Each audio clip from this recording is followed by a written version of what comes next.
Estenda as mãos para cá, vamos orar pela vida dele. Obrigado, Jesus, pela vida do pastor. Usa o teu filho com autoridade nessa manhã, com graça. Em nome de Jesus, que tudo aquilo que tu tens, Senhor, do teu coração para o coração da igreja, Senhor, em nome de Jesus, Senhor. Ô Senhor, transmite, Senhor, através da vida do teu servo, para a glória e honra do teu nome. Amém.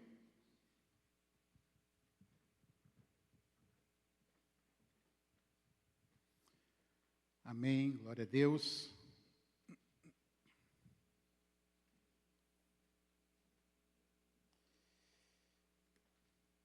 Que dia bom, maravilhoso, né?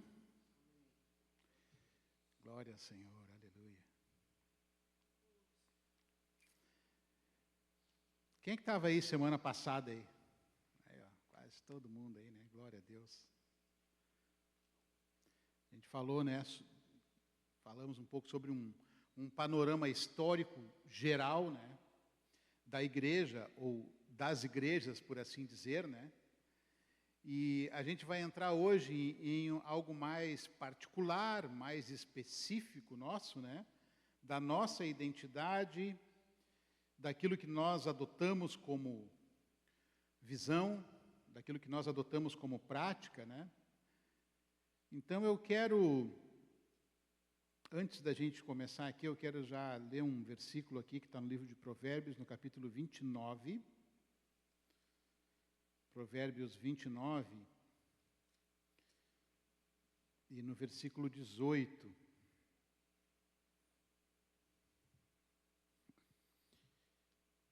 Diz assim a palavra de Deus: onde não há profecia, o povo se corrompe. Mas quem obedece à lei é bem-aventurado. Amém. Só esse versículo aí. Provérbios 29, 18. Então ele está dizendo aqui que não havendo profecia, o povo perece ou se corrompe, né? Mas quem guarda a lei, quem obedece à lei, é bem-aventurado. Então, esse é um paralelismo que é muito comum nas palavras, principalmente quando eram proferidas, né, diante do povo judeu, esse paralelismo, né, que se faz de uma afirmativa e logo depois uma negativa, era muito comum. Então, ele está dizendo que, não havendo profecia, o povo se corrompe. Mas aquele que guarda a lei é bem-aventurado. Então, é um paralelismo que ele faz, né, para que houvesse um entendimento de que, se eu guardar a lei, vamos traduzir para o nosso... né, se eu fizer o que é certo, eu vou me dar bem. Mas se eu fizer o que é errado, né, aí coisas ruins me aguardam. Então, é mais ou menos isso. É como a gente educa também nossos filhos, né? Não é? Você chega para uma criança, né, para o seu filho, criança, adolescente, seja qual for, diz, ó, se você fizer isso aqui, vai ter um castigo. Então, isso é uma forma de educar. Mas também é uma forma de educar dizendo assim, ó, se você tirar uma nota boa, você vai ganhar um sorvete.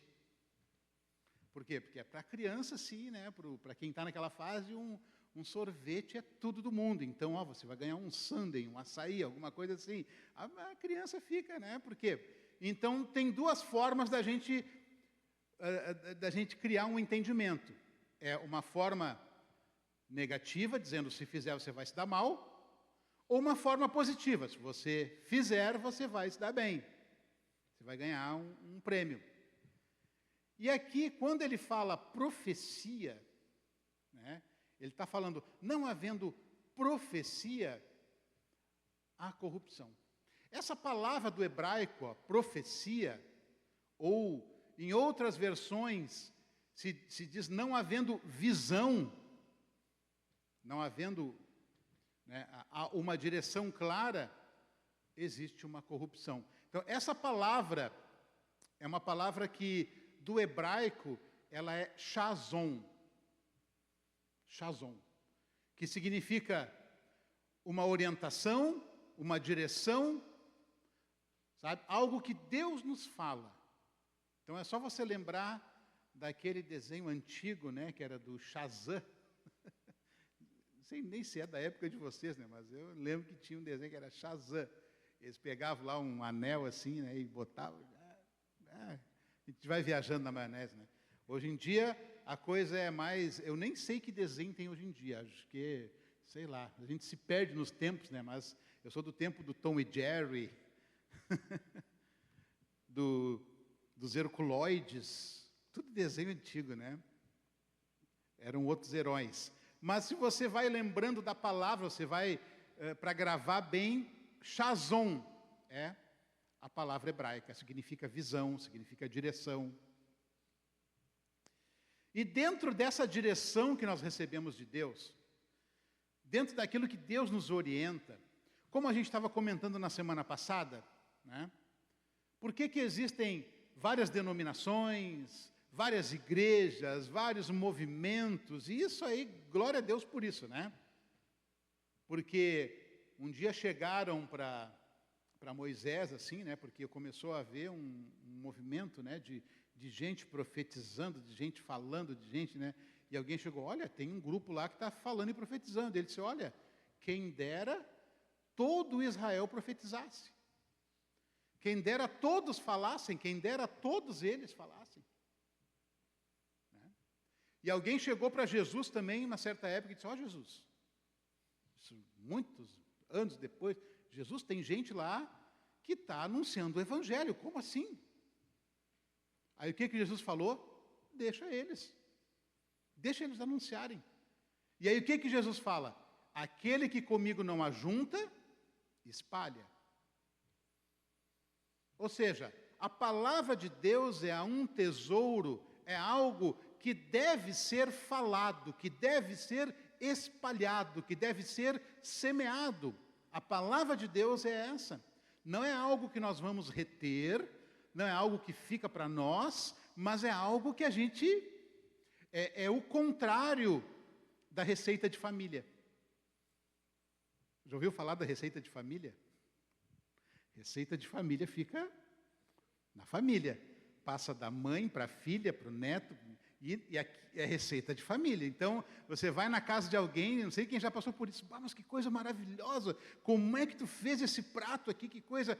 É receita de família. Tá, mas o que tu usou? Não posso dizer, isso é segredo de família, receita de família. O Evangelho é o contrário. O Evangelho é algo que nós descobrimos, é algo que nos faz, sabe, tão felizes e tão regenerados, é algo que, ao contrário, não é um segredo de família, mas é uma mensagem de família. É algo para ser falado. Lá em Lucas fala que deve ser pregado pelos telhados das casas.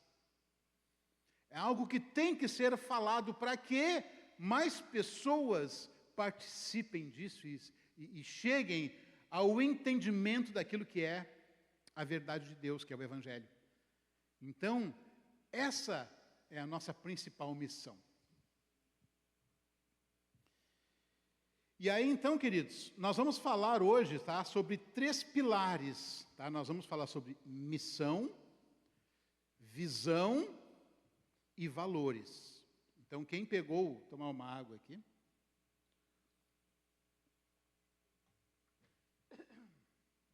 Quem pegou o polígrafo na semana passada, está bem descrito ali.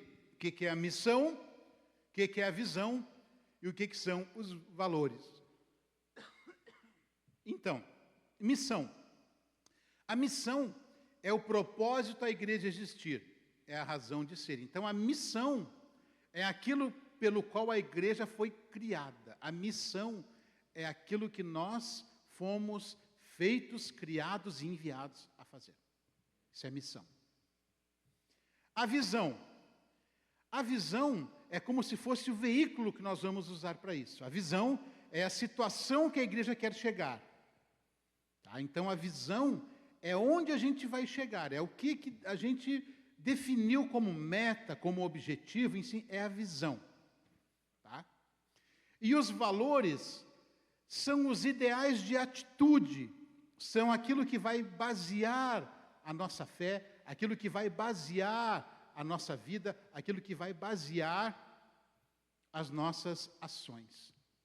Então, dentro desses 3 conceitos, e esses conceitos, para quem já teve oportunidade de transitar em ambientes corporativos, né, sabe que esses 3 pilares, eles fazem parte de qualquer visão estratégica, de qualquer empresa. Visão, missão e valores. Isso são conceitos que não são conceitos estranhos para quem transita nesse meio, mas que também podem ser aplicados perfeitamente à igreja, à comunidade, ao nosso conceito de fé. Então, isso que deve moldar, isso que deve estar na nossa mente para que a gente entenda melhor o que a gente está fazendo, por que a gente está fazendo e onde a gente quer chegar. Amém?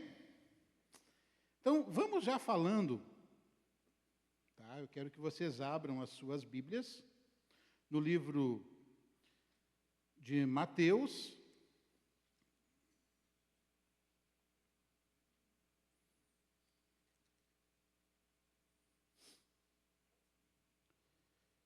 Mateus 28,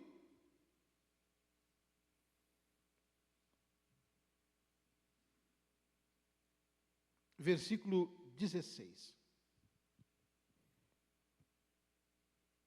Alguém uma vez perguntou assim, tá, mas por que existe a igreja? E você já deve ter se perguntado isso, né? O porquê de tudo isso, né? Por que de tudo isso? E eu costumo dizer que a nossa vida e a própria história da humanidade, ela é movida por perguntas.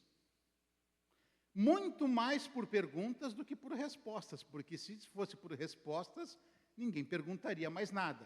Mas as grandes perguntas e os grandes questionamentos foram a força motriz, inclusive, de todo aquele período dos pensamentos filosóficos, dos grandes filósofos, dos grandes pensadores, que acabaram moldando movimentos e acabaram moldando grandes transformações na própria história do mundo.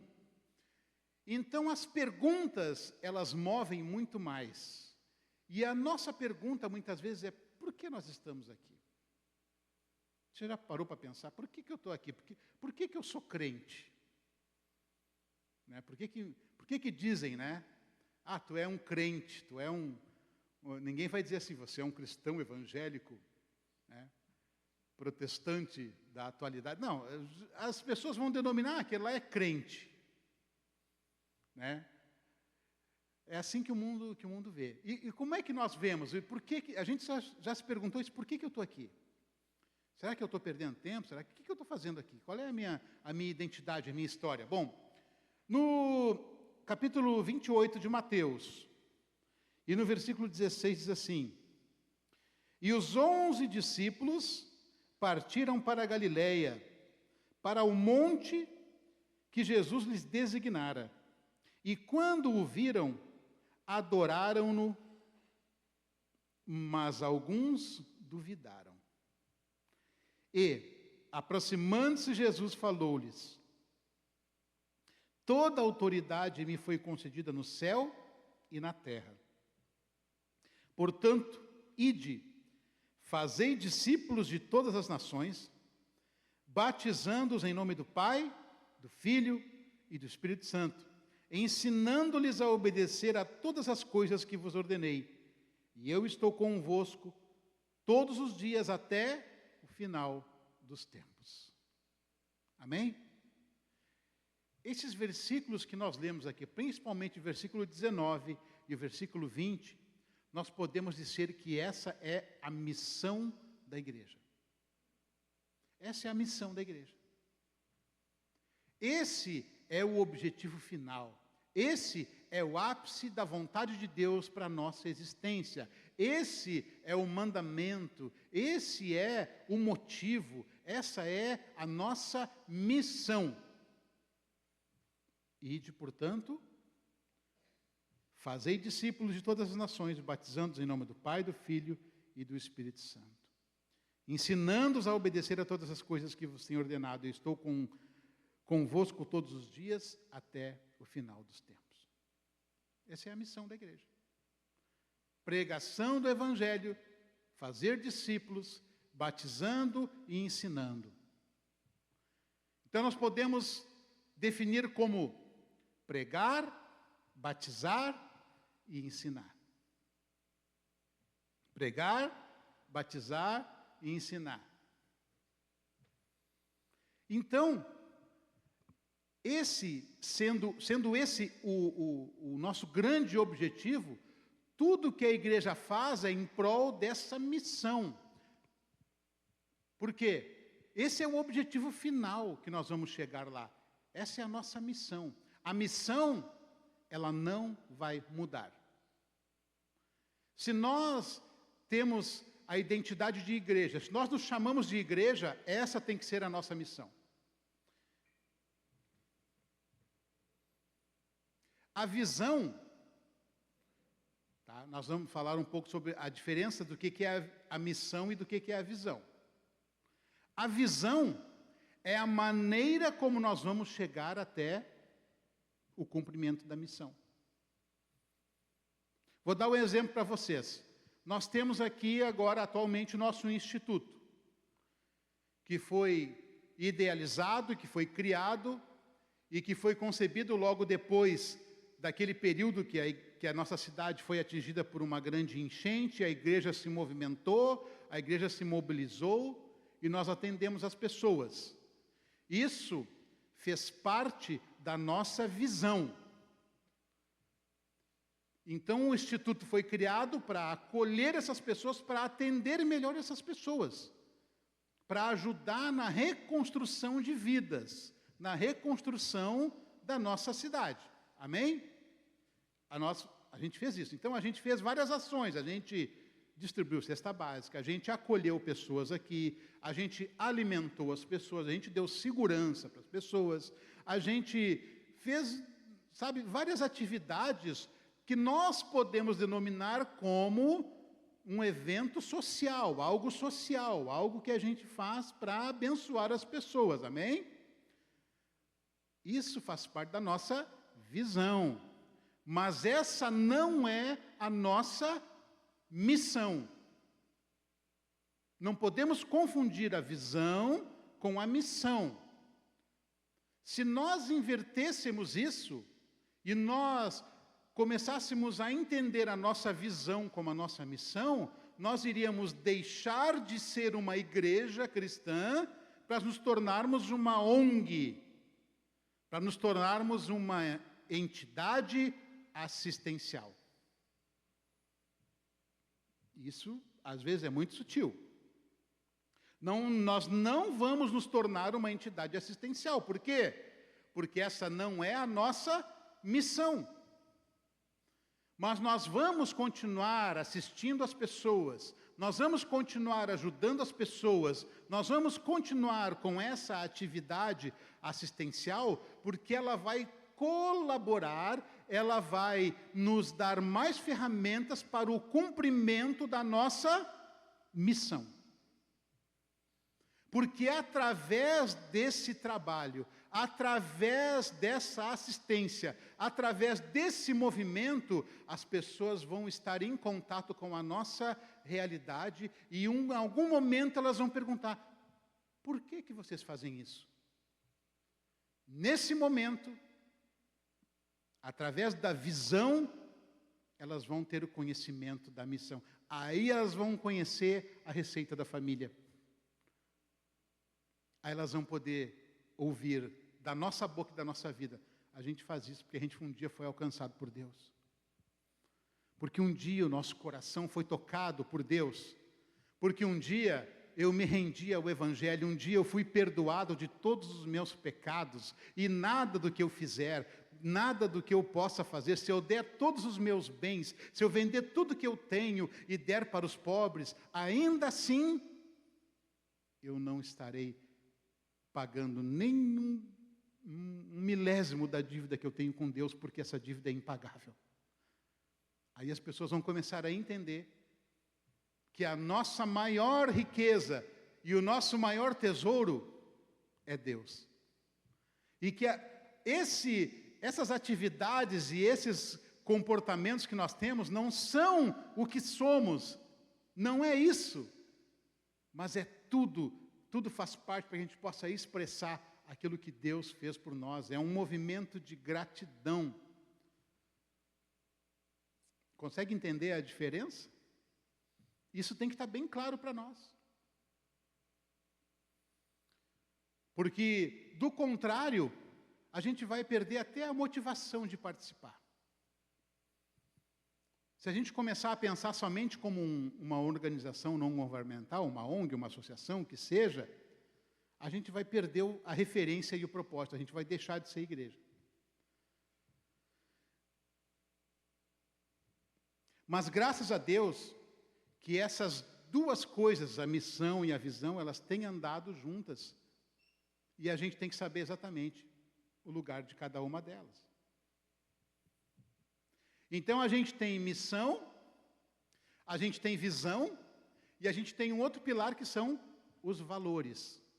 O que são os valores? Os valores são aquele conjunto de regras, de normas, que nos dão a segurança de não confundir a missão com a visão. Os valores, eles nos dão clareza para entender o que é missão e o que é visão. E no nosso caso, tá? No nosso caso, os nossos valores todos estão contidos na palavra de Deus. A Bíblia, como se diz, né, nos meios mais reformados e nos meios mais dos grandes estudiosos da Bíblia, a Bíblia é a nossa única regra de fé e prática. Se você examinar um pouco as confissões de fé da grande maioria das igrejas, se não quase 100% das igrejas reformadas, as igrejas que têm a palavra de Deus como base, todas elas vão destacar isso. A Bíblia é a nossa base, é a nossa regra de fé e prática. É isso. Os valores são os valores da palavra de Deus. Por quê? Porque esses valores e essas não é a regra no sentido estrito da palavra, tá bom? A Bíblia é um livro vivo. A Bíblia, ela contém não somente regras de pode e não pode. A Bíblia não contém somente regras dizendo não faça isso, não faça aquilo, ou faça isso, ou faça aquilo. Ela nos dá amparo e ela nos dá ainda uma grande contribuição para que os nossos valores de vida, até aqueles valores mais subjetivos, sejam eles calcados todos na palavra de Deus. Ainda que você, e isso eu acho também que é uma dificuldade, ainda que a gente tenha muitas versões, a gente tenha interpretações, traduções, né? Mas a palavra de Deus, ela nos dá essa garantia e essa segurança de que aquilo que nós estamos fazendo está dentro da vontade de Deus. Porque não adianta nada eu ter um conceito claro da missão, e não adianta eu entender a visão, se eu não estiver cumprindo os valores. Uma vez tomar mais uma água. Uma vez um grande líder religioso do Brasil, não vou citar nomes para não gerar nenhuma polêmica, porque estão gravando aqui, né?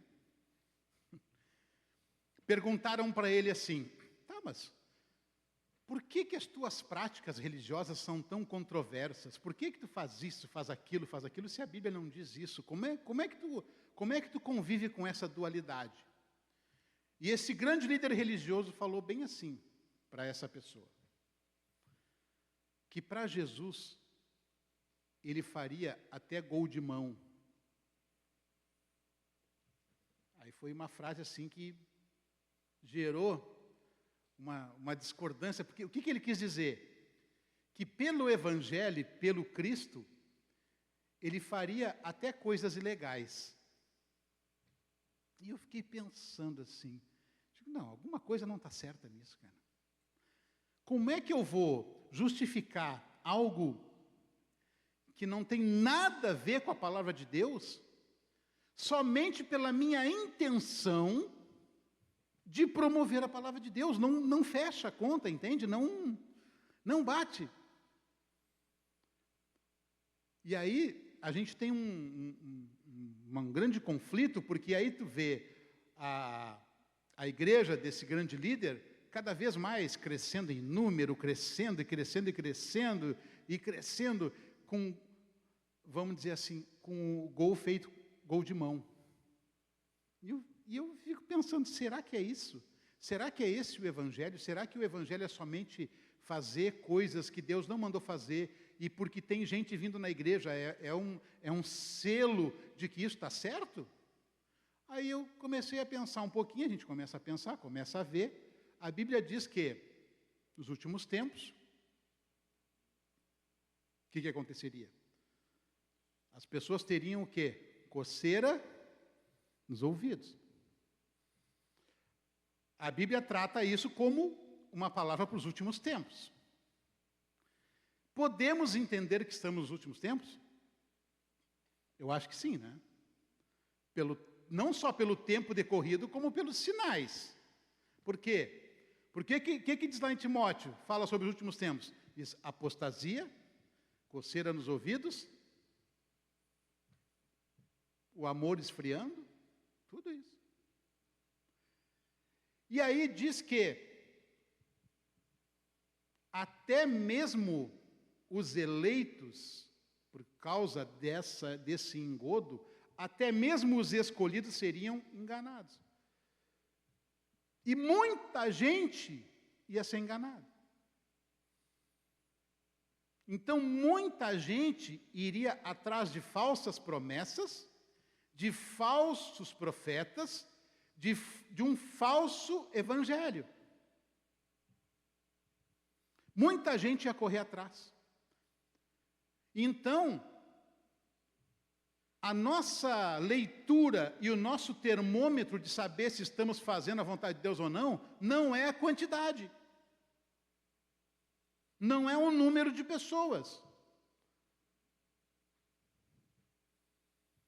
Não é a quantidade de gente que está nos cultos. Mas é sobre saber se a verdade está sendo falada e se a regra está sendo cumprida e se tudo que a gente faz está sendo algo que Deus mandou fazer ou não.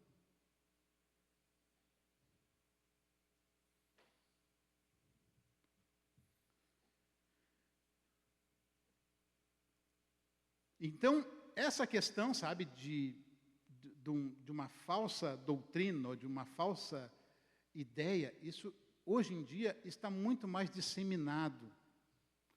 Eu fico imaginando Deus dando essa visão para esses homens aqui, falando, sabe, uma palavra profética de algo tão distante. E lógico que Deus sabe todas as coisas, né?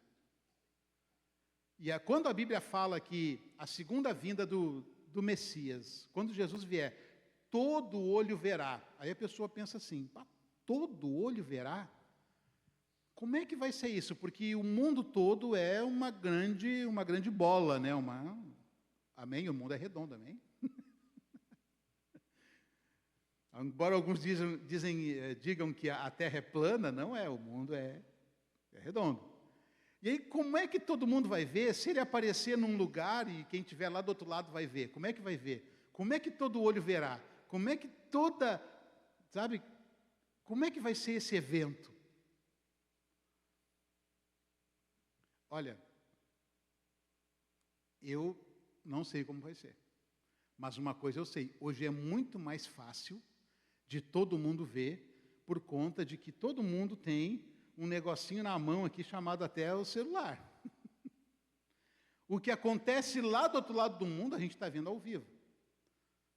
Quem é que lembra onde estava no dia 11 de setembro acho que foi 2000 ou 2001, das Torres Gêmeas? Você lembra exatamente onde você estava naquele momento. por conta do inusitado, do absurdo que foi aquilo. E todo mundo que estava olhando aquela notícia de uma torre em chamas, daqui a pouco vem um avião, o segundo avião, e bate na outra torre. Todo mundo acompanhou aquilo ao vivo. Talvez a Coreia do Norte não, porque eles não têm internet, né? Mas todo mundo pôde ver. Então, quando se fala todo olho verá, hoje está muito mais próximo do cumprimento dessa profecia. Muito embora eu particularmente creio que Deus não está nem preso às nossas tecnologias e celulares e transmissão ao vivo, não está. Mas hoje em dia está muito mais propício de se ver as coisas de Deus, mas, por outro lado, também está muito mais propício de se ver as coisas que não são de Deus. Você já ouviu falar da inteligência artificial? Vou dizer uma coisa para vocês. Tem vídeos que, na hora, tu olha assim o vídeo e diz assim, isso aqui não é verdade. Mas tem outros que a inteligência artificial produz que tem um grau de realidade tão grande que a pessoa acredita naquilo ali. Então, é a imagem da pessoa, é a voz da pessoa, e tu diz, é a pessoa, mas não é a pessoa. Sabe um detalhe interessante? Que a Bíblia diz para nos acautelarmos dos falsos profetas. Falso profeta. O falso profeta, ele não vai dizer uma coisa que é escancaradamente negativa. O falso profeta não vai dizer algo que de cara você vai ver que ele está falando que não é palavra de Deus. O falso profeta vai dar um ar de espiritualidade, ele vai dar um ar, vai fazer sinais, vai fazer, sabe por quê? Porque ele vai seduzir as nações. Quando a Bíblia fala do falso profeta, ela se refere também ao anticristo, o falso profeta. E o anticristo, eles vão andar juntinho. E o falso profeta, a mensagem dele que vai arrebanhar, que vai seduzir as nações, essa mensagem vai ser uma mensagem tão parecida com a mensagem real, que muita gente vai atrás dela. Teve um irmão que estava falando uma vez, que ele trabalhou num banco. E nesse banco tem um treinamento das pessoas que vão ser o caixa do banco, para identificar o que era o dinheiro falso. Se cair na minha mão hoje uma nota de R$100, eu não vou saber se é falso ou se não é. Porque, primeiro que vai ser difícil cair uma nota de 100 assim do nada, né? Segundo que hoje a gente usa muito mais Pix e cartão, o dinheiro físico está se tornando cada vez mais raro, né? Algo que, na minha adolescência, eu pensava assim, esse negócio de não carregar dinheiro, como assim? A gente estava acostumado a receber o salário no final do mês, todo ele, a gente pegava o salário, recebia, botava num envelopezinho, ia pagando as contas e que sobrava ia ficando ali, né? Não é? A gente tinha o dinheiro físico, então o dinheiro físico circulava muito. Por exemplo, tu ia pagar a passagem de ônibus, o cobrador abria a gaveta, estava cheio de dinheiro ali, né? O cobrador do ônibus contando, os cobradores eram assaltados, coitado, era tudo, né? Por causa do dinheiro, e os caras se enchiam de dinheiro. E a questão da transação eletrônica começou depois, né? Com o cartão, e aí dinheiro, e cartão de débito, a coisa foi evoluindo. Então, hoje a circulação de dinheiro é menor. Mas a falsificação, ela foi evoluindo também com a tecnologia. Porque nesse tempo em que eles estavam com grande circulação de dinheiro, como é que era o treinamento do caixa do banco para saber se era falso ou não? Eles ficavam uma semana em contato diário com o dinheiro verdadeiro. Eles pegavam, manuseavam, eles amassavam, eles faziam tudo com o dinheiro verdadeiro. Porque o que o banco pensava? Para tu identificar uma nota falsa, tu tem que ter um conhecimento acima da média do que é uma nota verdadeira. No momento que o caixa do banco pegasse uma nota falsa na mão, ele já, opa, aqui tem alguma coisa errada, a textura aqui está diferente. Aí ele pegava aquela nota e submetia a um teste para saber se era falsa.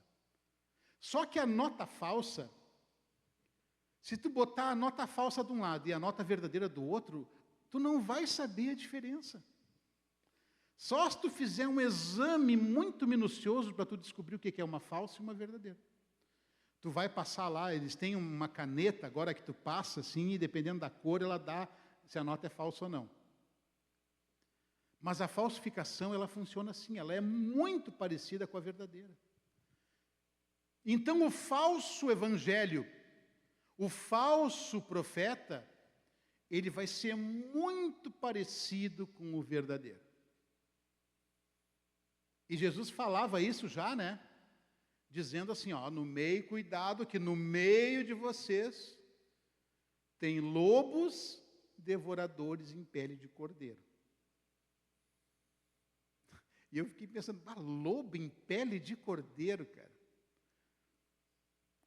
Lobo em pele de cordeiro é algo assim que, sabe?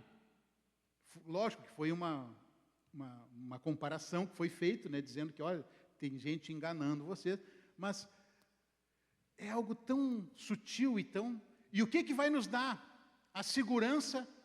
O que vai nos dar a garantia de saber o que é verdadeiro e o que é falso? Lá no livro de João,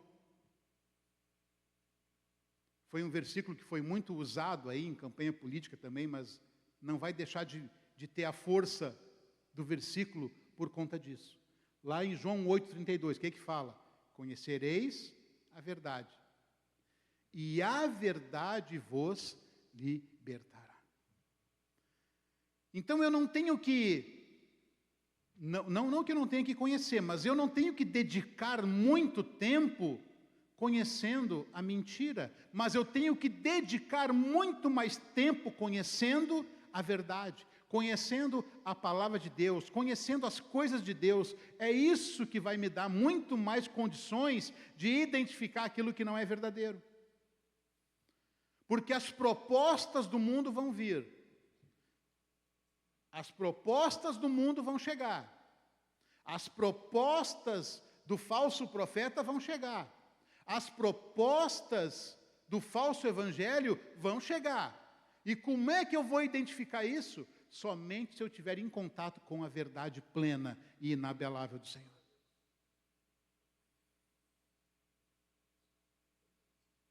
Somente dessa maneira que eu vou ter condições. Porque senão, sabe, se eu olhar para a minha própria necessidade, se eu olhar para a minha própria vida, se eu olhar só para os meus interesses, eu vou estar num caminho de ser enganado muito facilmente. Mais uma água. Eu não entendi porque que deram café com leite para o Ricardinho e para mim trouxeram só água, né? Não, estamos brincando.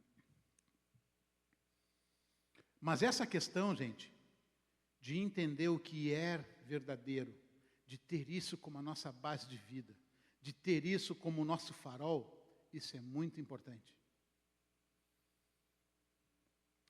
Teve um filme muito famoso, que participou até acho que era o Al Pacino e o Keanu Reeves, eu acho que era o Advogado do Diabo, não sei quem viu esse filme aí. Acho que eram esses os atores. E no final, o diabo chegava e dizia assim: eu não preciso fazer nada para enganar vocês. O meu maior trunfo, a minha maior matéria-prima é a própria natureza humana. Minha maior matéria-prima é o que vocês desejam, é o desejo do coração de vocês. É a vaidade. É aquilo que tu quer para ti mesmo. Então, queridos, cada vez, por exemplo, quem é que não precisa de saúde? Quem é que não precisa de dinheiro? Quem é que não precisa se sentir bem? Quem é que não precisa de paz e tranquilidade? Todos nós precisamos, todos nós buscamos isso. Só que, muitas vezes, o que o Evangelho vai nos propor e nos desafiar, o que a palavra de Deus vai nos propor e desafiar, são coisas que vão contrário ao que o mundo prega.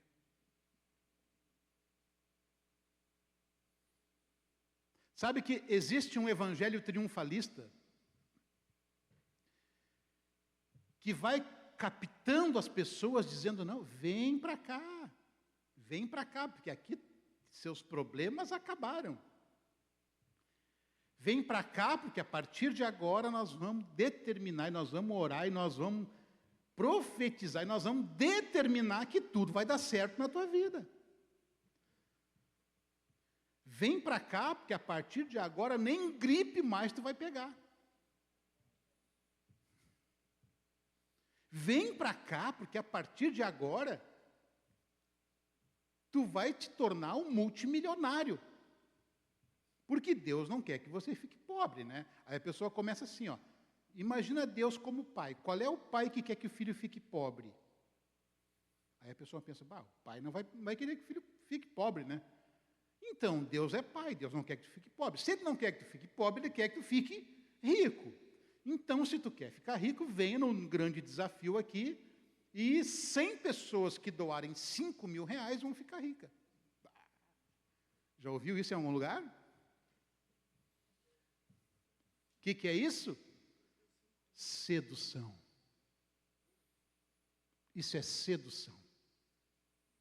Isso fala muito mais do coração de quem entregou do que o coração de quem pediu. Porque quem pediu já está num outro nível de safadeza. Pelo menos esse que pediu vai ficar rico. Mas aquele que deu, aquele que comprou uma semente de feijão por R$1.000, achando que ia nascer um pé de dinheiro em casa. Acreditem, teve gente vendendo feijão abençoado por R$1.000 a semente. Imagina um saquinho de 1 quilo de feijão, quanta semente não tem?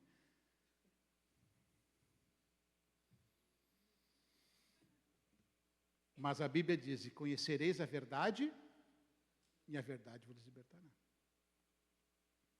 Mas quanta gente sendo enganada, quanta gente sendo, sabe? Por isso que é importante termos essa definição de missão, visão e valores.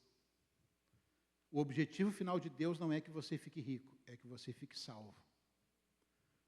Não é que você tenha saúde perfeita, mas que você saiba que para aquele lugar onde nós vamos, não haverá nem pranto, nem choro, nem doença, nem dor. Não é que você esteja feliz o tempo todo, mas é que você entenda que mesmo abatido você não está destruído. E que você entenda que você pode todas as coisas naquele que te fortalece. Eu posso, então eu sou super-homem. Não, tu pode tudo. Tu pode ter, tu pode não ter. Tu pode ser feliz, tu pode não estar feliz. Tu pode sofrer uma traição, tu pode sofrer um revés, tu pode sofrer um acidente. Tu pode todas as coisas. Mas o importante é saber que Ele está conosco. Porque o que Jesus diz aqui, no final do versículo 20, diz assim, ó, ensinando-lhes a obedecer todas as coisas que vos ordenei, e eu estou convosco todos os dias até o final dos tempos. Ele está conosco. Essa é a maior notícia. Ele está conosco. Ele está conosco. Amém, queridos? Glória a Deus. Aleluia. Nós temos um tempo agora, nós vamos passar para a ceia. Mas eu quero... Guilherme, me ajuda aqui, por favor. Tem uma moça no nosso meio aqui, muito linda, que ela quer cantar uma música. Vocês querem ouvir ela cantar? Então vem cá.